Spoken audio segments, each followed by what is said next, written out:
बुजुर्गों की जुबान में कहें तो मंत्री मुख्यमंत्री तो बहुत हुए, लेकिन चौधरी एक ही हुए और वो थे चरण सिंह। खास तौर से पश्चिमी उत्तर प्रदेश के लोग अपने इस किसान नेता को खूब याद करते हैं। मैं तनुजा गुप्ता, सियासत की इस एपिसोड में आज हम बात करेंगे असल जिंदगी की एक असली कहानी, किसानों के मसीहा कहे जाने वाले चौधरी चरण सिंह की।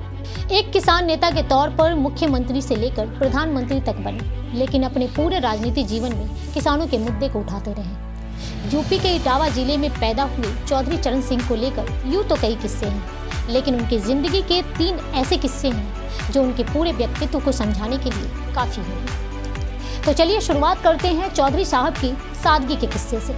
चौधरी साहब कितने कम खर्चीले वाले थे, इसका पता तो इससे ही चलता है कि 1967 में जब वो यूपी के मुख्यमंत्री बने तो उनके पास एक ही गर्म शेरवानी थी और वो भी फटने लगी थी। 1-2 जगह सुराग भी हो गए थे।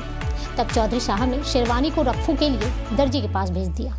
मज़ेदार बात तो यह हुई कि चौधरी साहब की वो शेरवानी दर्जी से खो गई। स्टाफ को यह बात पता चली तो सब घबरा गए। खैर, जाकर चौधरी साहब को यह बात बताई।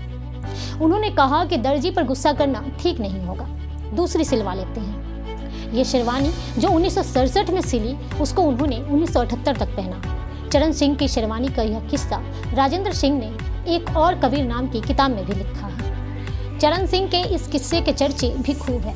भ्रष्टाचार के खिलाफ चौधरी साहब का अंदाज। साल 1979 में इटावा के उशरहार थाने में एक बुजुर्ग पहुंचता है। परेशान सा दिख रहा यह शख्स पुलिस वालों से कहता है कि वह किसान है, मेरठ में यहाँ से बैल खरीदने आया था। किसी ने रास्ते में जेब काट ली। जेब में कुछ 100 रुपए थे। हुजूर, रिपोर्ट लिखवानी है और मेरे पैसे खोज दीजिए। थाने में बैठे हेड कांस्टेबल ने 10 बातें पूछी, लेकिन रिपोर्ट लिखने की हामी ना भरी। किसान को उदास देखकर एक सिपाही आया और बोला, खर्चे पानी का इंतजाम कर दो तो रिपोर्ट लिख जाएगी। खैर, 35 रुपए में रिपोर्ट लिखना तय हुआ। रिपोर्ट लिखकर इस किसान ने दस्तखत करने के बजाय जेब से मुहर निकाली और लगा दी। साथ में लिखा, चौधरी चरण सिंह। जी हाँ, यह किसान चौधरी चरण सिंह ही थे जो भ्रष्टाचार की शिकायत पर काफिला दूर छोड़ पैदल थाने पहुंचे थे। इसके बाद पूरा थाना सस्पेंड कर दिया गया था। चौधरी साहब के लिए राजनीति में उसूलों की कीमत क्या है, इस वाक्य से आपको पता ही चल जाएगा। साल 1980 में यूपी में विधानसभा चुनाव चल रहे थे। फैजाबाद के एक युवा नेता गोपीनाथ वर्मा चौधरी साहब के पास पहुंचे।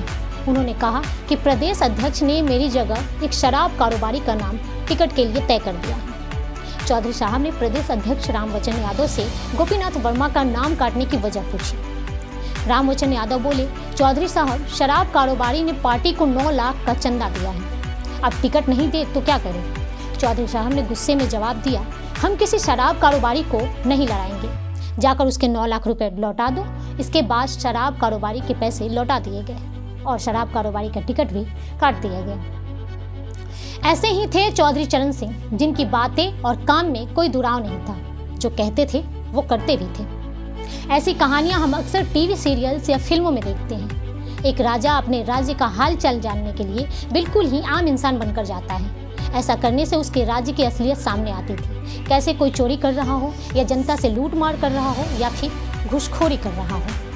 खैर, कैसी लगी आपको यह कहानी, हमें कमेंट कर बताएं। फिर से मिलेंगे एक अगले एपिसोड में ऐसी ही रोमांचक कहानी के साथ। धन्यवाद।